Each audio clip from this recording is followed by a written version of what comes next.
चलने वाले पत्थरों की कहानी तो आपने कई वीडियो में देखी होगी, लेकिन चलने वाले पहाड़ों के बारे में आपका क्या ख्याल है?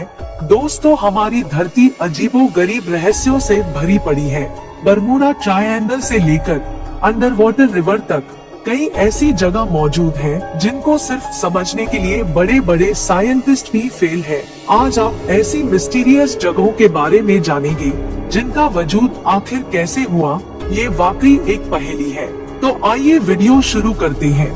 नंबर 1, तुर्कमानिस्तान के आलीशान सहरा के बिल्कुल सेंटर में, जहां ऑलरेडी इतनी ज्यादा गर्मी होती है, वहां की जमीन में 100 फुट गहरा एक ऐसा गड्ढा है जहां 24 घंटे आग लगी होती है, जो 17,500 स्क्वायर फीट तक फैला हुआ है।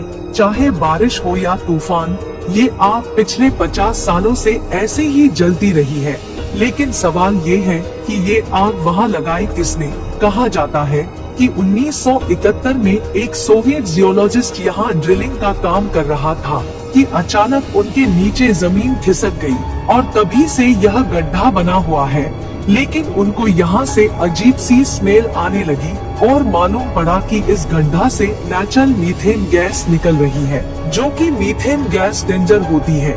इसी वजह से काफी कोशिश की गई कि इस गैस को रोका जाए, लेकिन सारी कोशिशें नाकाम रही। आखिरकार माहौल को बचाने के लिए इस गैस को आग लगा दी। बस वो दिन और आज का दिन, ये आग आज भी ऐसे ही नॉन स्टॉप जल रही है। नंबर 2, ये अजीबोगरीब पहाड़ देखकर ऐसा लगता है जैसे पानी नहीं बल्कि बादलों के बीच में एक आइलैंड बना हो। यह पहाड़ माउंट रोराइमा के नाम से जाना जाता है, जिसकी हाइट 2810 मीटर है। दूसरे पहाड़ों के कंपैरिजन में माउंट रोराइमा का टॉप बिल्कुल फ्लैट है और यहाँ का वाटरफॉल दुनिया का दूसरा सबसे ऊंचा वाटरफॉल है। नेशनल जियोग्राफिक की एक टीम के मुताबिक यह पहाड़ 20 लाख साल से भी ज्यादा पुराना है और यहाँ पिछले लाखों सालों से कोई भी इंसान नहीं गया, यानी यह पहाड़ दुनिया से बिल्कुल कटा हुआ था। साल 1884 में इस पहाड़ पर पहली बार सर एवरार्ड ने फतेह किया था और तभी दुनिया को मालूम पड़ा कि ये ऊंचा पहाड़ ऊपर से बिल्कुल ही फ्लैट है। लेकिन रिसर्चर्स के लिए यह बात हैरान करने वाली थी जब उन्होंने ये देखा कि इस पहाड़ पर हर किस्म की जिंदगी पाई जाती है। रिसर्चर्स को यहाँ से जानवरों और प्लांट्स की ऐसी किस्में भी मिली जो उन्होंने पहली बार देखी थी। माउंट रोराइमा पर मौजूद 53% प्रजातियां ऐसी थी जो आज तक सिर्फ इसी अजीब पहाड़ पर देखी गई है। नंबर 3, नासा की सैटेलाइट ने इंडियन ओशन की एक ऐसी पिक्चर पब्लिश की जिसमें पानी के अंदर कुछ ऑब्जेक्ट्स देखे गए जो इंडिया और श्रीलंका को आपस में कनेक्ट कर रहे थे। लोकल्स का मानना है कि यह ब्रिज हिंदुओं के भगवान राम ने बनाया था और जो मैजिक ब्रिज के नाम से भी जाना जाता है। यह माना जाता है कि हिंदुओं के भगवान राम ने जिन पत्थरों से यह ब्रिज बनाया था वो पानी पर तैरने वाले पत्थर थे और ऐसे कई पत्थर आज भी इस एरिया में मिल जाते हैं। 48 किलोमीटर लंबे इस ब्रिज का पूरा हिस्सा पानी के अंदर जा चुका है। वैज्ञानिकों ने जब तहकीकात की तो पता चला कि ब्रिज को बनाने में इस्तेमाल होने वाले पत्थर जिस चीज पर रखे गए हैं वो एक सैंड बार है। उनको इस बात के काफी सबूत भी मिले कि सैंड बार तो बिल्कुल नेचुरल है, लेकिन इस पर रखे गए पत्थर जरूर कहीं और से लाए गए हैं। जब सैंड बार और उन पत्थरों की एज मालूम करने के लिए रेडियो कार्बन डेटिंग की गई, तो जो मालूम पड़ा वो जानकर एक्सपर्ट भी चौंक गए। उनको मालूम पड़ा कि ये पत्थर 7000 साल पुराने हैं, जबकि उनके नीचे सैंड बार की उम्र सिर्फ 4000 साल है। तो आखिर ये पत्थर यहाँ आए कैसे? यह साइंस के लिए एक बहुत बड़ी मिस्ट्री है।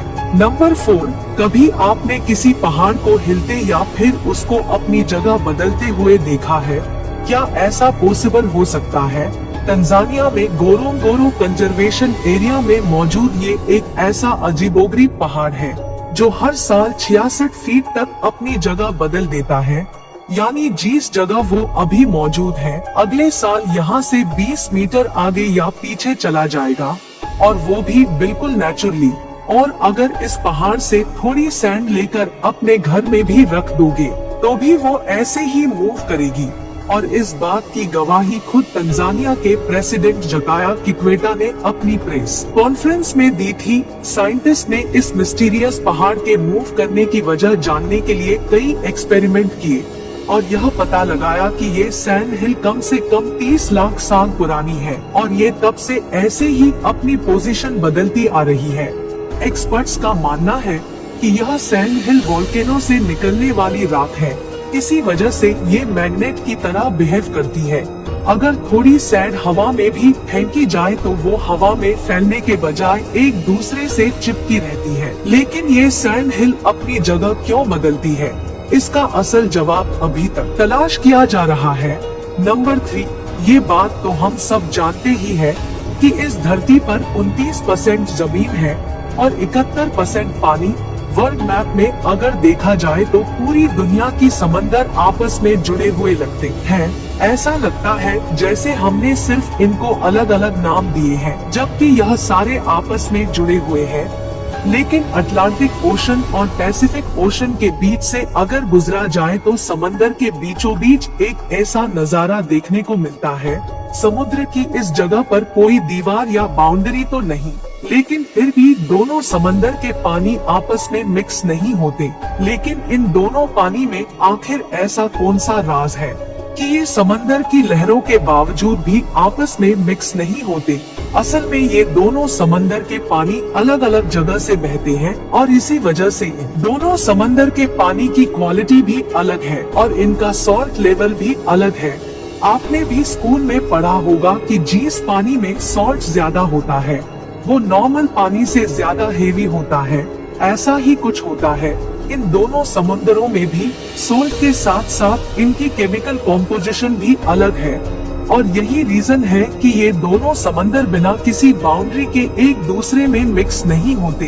खैर, आप इसके बारे में क्या सोचते हैं, हमें कमेंट करके जरूर बताएं। और अगर ये वीडियो आपको अच्छा लगा हो तो इस वीडियो को लाइक और अपने दोस्तों के साथ शेयर करना मत भूलना और हमारे पेज को फॉलो करना भी मत भूलना, क्योंकि मैं ऐसी वीडियोस हर बार लाती रहती हूँ। तो मिलती हूँ आपसे अगले वीडियो में। धन्यवाद।